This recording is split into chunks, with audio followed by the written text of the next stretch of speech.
Hello বন্ধুরা, কেমন আছো সবাই? নিশ্চয়ই খুব ভালো আছো। আমিও খুব ভালো আছি। তো চলো তোমাদের আমি কিছু স্পেশাল জিনিস দেখাই। এই যে জিনিসটা হচ্ছে এইগুলো, ঠিক আছে? মানে আমার এগুলো উপহার বলবো, সম্বর্ধনা বলবো, কি আমার কাছে সব কিছুই। মানে এত আমি স্পেশাল ফিলিংস পাচ্ছি, এত আমি নিজেকে স্পেশাল ফিল করছি, আমি তোমাদেরকে বলে বোঝাতে পারবো না, ঠিক আছে?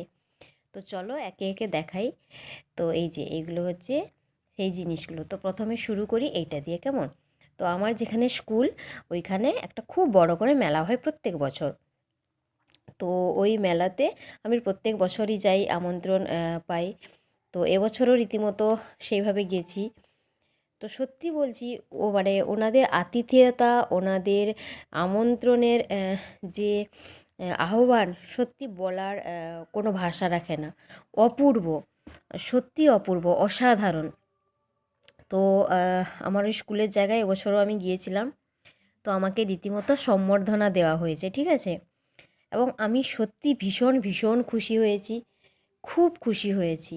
মানে নিজেকে আমার এত, মানে সত্যি বলছি, আমি গর্ব অনুভব করছি যে না, আমাকেও আর পাঁচজনের সাথে ওখানে বসিয়ে ওইভাবে সম্মান প্রদান করা হয়েছে। আমার নিজেকে সত্যি মানে সত্যি খুব গর্বিত মনে হচ্ছে, ঠিক আছে? আর ওই সব মানুষগুলার ভালোবাসার মানে কী বলবো বলো দেখি, ওটা নির্ভেজাল ভালোবাসা, ঠিক আছে? মানে ওই ভালোবাসার কোনো মূল্য দেওয়া যায় না। মানে এত মানুষকে সম্মান দিতে পারেন, এত মানুষকে ভালোবাসতে পারেন, মানে কল্পনার বাইরে। তো আমাকে এগুলো দেওয়া হয়েছিল। প্রথমত হচ্ছে এটা একটা ব্যাজ পরিয়ে বরণ করা হয়েছিল, ওনাদের ভাষায় লেখা নেওতা পেড়া, মানে সম্ভবত এটার মানে হচ্ছে যে ওরা আত্মীয় মনে করে আর কি, আমন্ত্রণপত্র আত্মীয়, ঠিক আছে? আমি যতদূর জানি, এবার আমি পুরোটা জানি না। যদি কেউ জেনে থাকো অবশ্যই আমার ভুল থাকলে সংশোধন করে দিও। কি সুন্দর না, অপূর্ব! আমি মানে সারা জীবন এগুলো স্মৃতি হিসাবে রেখে দেবো, ঠিক আছে? তারপরে যেটা দেওয়া হয়েছে এইটা উত্তরণ, একটা শাল দেওয়া হয়েছে। এটা পরিয়ে বরণ করে নেওয়া হয়েছে, দেখতেই পাচ্ছ। খুব খুব খুব সুন্দর জিনিসটা। মানে জিনিসটা তো খুব সুন্দর, এখানে ওনাদের যে ভালোবাসাটা মিশে আছে সেটা আরও বেশি সুন্দর, অপূর্ব, মানে অপূরণীয় ভালোবাসা আর কি, ঠিক আছে? তো এটা একটু আমি সাইডে রাখছি। মানে আমার সত্যিই খুব ভালো লেগেছে। এইটা হচ্ছে শাড়ি। এই শাড়িটাও ওনারা আমাকে দিয়েছেন। তো এই শাড়িটা আমি সেই দিন আনতে পারিনি, বাড়ি ফিরতে অনেকটা রাত্রি হয়ে গেছিলো। তো এইটা যিনি আমার সহায়িকা দিদি আছেন, ওনার কাছে ওনারা দিয়ে দিয়েছিলেন। কারণ ওখানে খুব বড় করে প্রোগ্রাম হয়, খুব বড় অনুষ্ঠান হয়, ওনাদের সব কিছু ম্যানেজ করতে হয়, কেমন?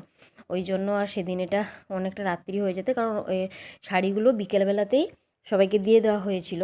আর আমার জন্য রেখে দেওয়া হয়েছিল। আমি একটু দেরি করেই গেছিলাম, কারণ ডিউটি থেকে ফিরে এসে আবার বাড়ি থেকে খাওয়া দাওয়া করে ফ্রেশ হয়ে গেছিলাম, তো অনেকটাই রাত্রি করে গেছিলাম, ওই জন্য দেরি হয়ে গেছিলো। তো ওই জন্য আমার এটা আমার সহায়িকা দিদির দায়িত্বে রেখে দিয়েছিলেন। তো পরের দিন স্কুলে যাওয়ার পরে উনি আমাকে দিয়েছেন। তো তোমাদের সাথে শেয়ার করা হয়নি, তো আজকে সময় পেয়েছি তাই আমি তোমাদের সাথে শেয়ার করছি। কেমন হয়েছে অবশ্যই জানিও। আমার তো খুব খুব খুব ভালো লাগছে, কালারটাও দেখো কি সুন্দর, আমার খুব পছন্দ। সবথেকে বড় কথা কী বলো দেখি, আমি যে এত বড় সম্মান, এত যে ভালোবাসা পেয়েছি ওনাদের কাছ থেকে, এইটাই আমার কাছে সারা জীবনের খুব বড় পাওয়া। আমি এগুলো সত্যি বলছি, মানে ওনারা দিয়েছেন আমাকে ভালোবেসে, আমি সারা জীবন যত্ন করে রেখে দেবো, সারা জীবন স্মৃতি হিসাবে রেখে দেবো। কোনো দিন আমার কাছছাড়া করব না, সারা জীবন আমার, যত দিন আমার ওখানে কর্মজীবন থাকবে, কিংবা যদি ওখান থেকে আমি চলেও আসি, তাও এগুলো আমার স্মৃতির পাতায় থেকে যাবে। তো তোমরা জানিও তোমাদের কেমন লাগলো। আমি আমার অনুভূতিটা প্রকাশ করতে পারছি না, কিন্তু আমার কোনো মুখের ভাষা নেই।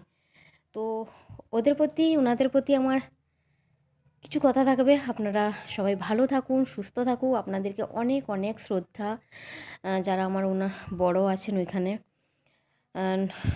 নমন। আর যারা আমার বয়সী, সমবয়সী, সবাইকে অনেক অনেক ভালোবাসা, ছোটদের অনেক ভালোবাসা, শুভেচ্ছা রইল। সবাই আপনারা ভালো থাকুন, সুস্থ থাকুন। আর এই যে একটা আপনাদের সুন্দর মানসিকতা, এটা সারা জীবন ধরে থাকুন। দেখবেন ভালোবাসা মানুষকে শুধু ভালোবাসাই দেয়।